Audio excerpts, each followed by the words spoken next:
Hi, I'm the Rap Critic, and this was a request by Ryan Walterson.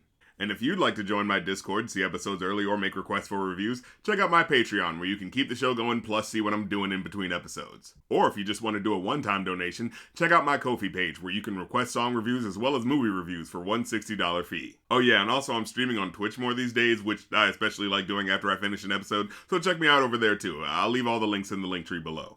So let's talk about the latest period of Eminem albums. Back on everyone. Back on everyone. Because as a longtime fan, I've got to say that the latest crop of albums has been quite the mixed bag. And a lot of that can be owed to questionable production choices, what with the overusing of classic rock samples and the strangely left-field guest appearances that make for disjointed collaborations. But most of what throws me off is the way he overwrites his song lyrics in a way that's supposed to prove how great of a rapper he is, while not necessarily taking the time to make sure the songs he's making are, actually enjoyable. In fact, the album this song was from, Kamikaze, was particularly messy. And hey, listen back to my review of Fall or my going off reviews of his latest couple of albums if you want to get a more intimate take on how I felt. But suffice to say, as I got near the end of it, I was kind of unclear as to whether the album really delivered this hardcore takedown of the industry or was just a jumbled mess of whiny grievances telling people they're making bad music while not really giving the best alternative. And then, right when you get to what feels like the last track, here comes one more song to tip that scale. Venom music from the motion picture. I got a song filled with shit for the strong-willed. Oh yeah, that's right. We're gonna get some of that good old-fashioned hyped up rage from classic tracks like Till I Collapse or Rabbit Run. Oh man, let's get ready. When the world gives you a raw deal, set you off till you scream, piss off, screw you. Something about these first few lyrics feels immediately unsatisfying for this type of song. And I think it might be the fact that he's saying screw you instead of fuck you here, which off the top seems like a bit of a step down for a vulgarian such as Eminem, especially at the beginning of a song like this. Makes it feel less like he's illustrating the anger of a madman, and more like a 12-year-old trying to make a hardcore rap song, but his mom told him he can't use any of the hard swears. However, as you listen to his flow, you're able to tell that the reason why he said it like that was so it could fit the rhyme scheme he's doing. And y'all know, I'm the Rap Critic, I like multisyllabic flows, but I like it when it doesn't sound forced.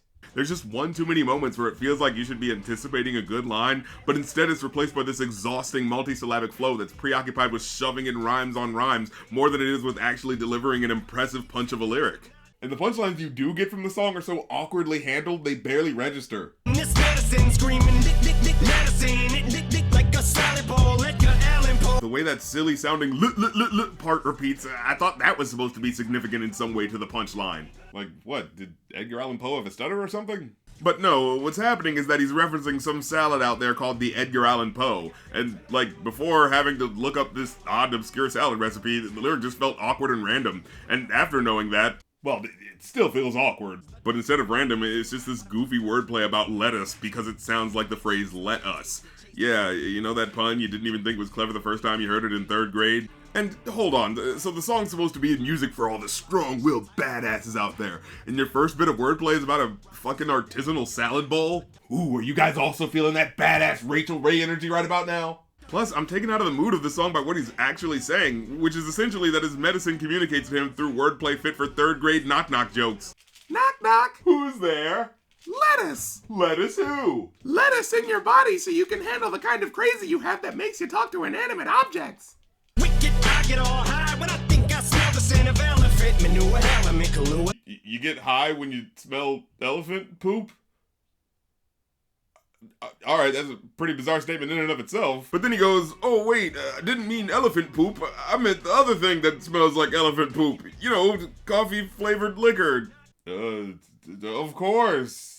But no, I think the joke's supposed to be that there's a coffee-flavored liquor that has an elephant on the label. So he's ultimately referencing that, but you see, he did the whoops, I meant to say this flow that rappers do when they're, trying to connect two rhymes together by saying the word wrong or purposely confusing another word for the sake of the rhyme scheme. Problem here is, no one is confusing the words elephant manure with Kahlua. Plus, the word manure is a way more literal sounding word than if he would have just said shit there, but because he just had to have the extra rhyme in it, it ends up feeling like he's literally saying, oh man, I get an absolute contact high whenever I smell elephant poop. I mean liquor. Yeah, the elephant tree liquor with the elephant on it. Yeah, that's what I meant. I definitely don't have a fetish for the coincidentally delightful fragrance of elephant poop. I mean, it's not like that's a perfectly acceptable fetish to have or anything. I mean, if it was acceptable, you guys would tell me, right? Volkswagen, tailspin, bucket matches my pale skin. Malwin went from Hellman's and being railed thin, flaffin. Scribbles Jam Rap Olympics, 97 Freaknik. Whoa, back up. What just happened? Flaffin, Scribbles Jam Rap Olympics, 97 Freaknik. What the fuck do any of these things have to do with each other? One's a cheap McDonald's food, two are hip-hop competitions, and one's a crazy party in the 90s thrown by black college students. So, I know you didn't have anything to do with that, so what's going on here? And to be clear, are these the lyrics I'm supposed to scream when the world makes me feel like I don't belong? Are these the words that are gonna comfort me when the world tells me I'm in the wrong field? I know I just lost my job, my girlfriend, and my dog all to the same person, but I gotta remember what Eminem told me, man. Filet of fish, scribble jam, rap Olympics, 97 Freaknik. That's what it's all about, man. That's what it's all about. Oh, yeah, and then he just starts shouting out members of his old rap group D12 for no real reason. How can I be down, man? Bazaar in Florida. Like, what was that pause for? And why'd he elide the words like that halfway through the line if there wasn't some play on words coming up? Like, look, dude, there's already a bunch of underwhelming setups for bad punchlines in this song. Why are you adding in these setups that are just references to your friends that most people don't know? I can't imagine how confusing this must be for anyone who doesn't know who he's talking about and just wanted to hear a theme song for the Venom movie. Hell, I'm a fan who does know these guys, and even I don't want to hear any of this shit right now. Like, aren't you supposed to be talking about comic books or something? Bruce room slept on the Florida motel then.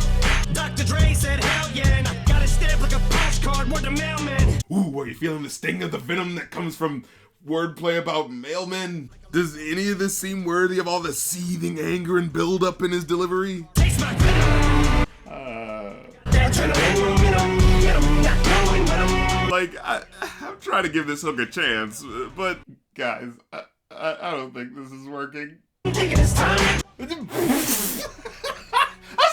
it's too stupid. I can't keep watching this. I can't do it. Guess there's a little Slim Shady in all of us, and that's what the motherfucker looks like.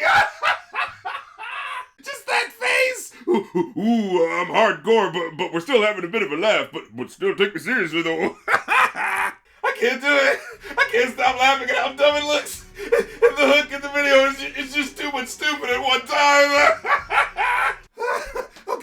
Okay, I'll finish it. But I can't promise I won't start laughing again because this acting is just so awkward. And it's compounded by the fact that, you know, this isn't exactly Eminem's best, so it's like Eminem pretending to sound as hardcore as he used to sound, while all these actors are in no way able to keep up with his overly complicated flow, so it's just this awkward combination of Eminem trying too hard, and the actors not trying hard enough. And the Eminem face effects aren't helping either. It just looks so insultingly cheap. It's like the trailer for the Venom movie, honestly. Like a bird in the wind.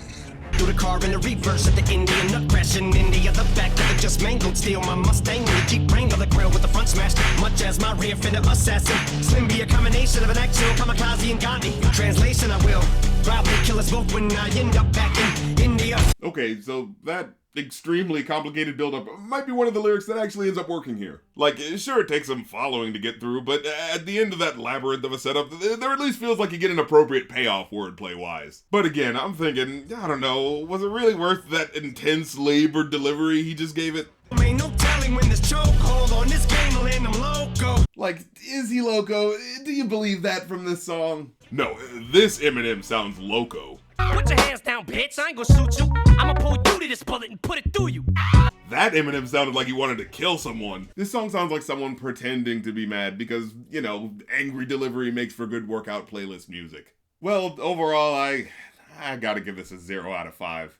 I'm sorry, it's just he wants you to take the rage so seriously, but there's no actual fury in the lyrics themselves to back it up, so it essentially just feels like a bunch of silly dad puns, but said in a really aggravated tone! So everything in his flow has this pushing momentum, but it doesn't feel like anything substantial is actually coming out. I mean, listen to him, the constipation jokes write themselves. Escaping me is impossible. I latch on to you like a parasite. Like, with the line you just heard, you hear the way he does that overextended pause, not to aid any head scratcher of a punchline, but just to say the word that you're thinking about based on the description he just gave. These aren't jaw-dropping lyrics, they're just these underwhelming lines on a song that sounds so impressed with itself.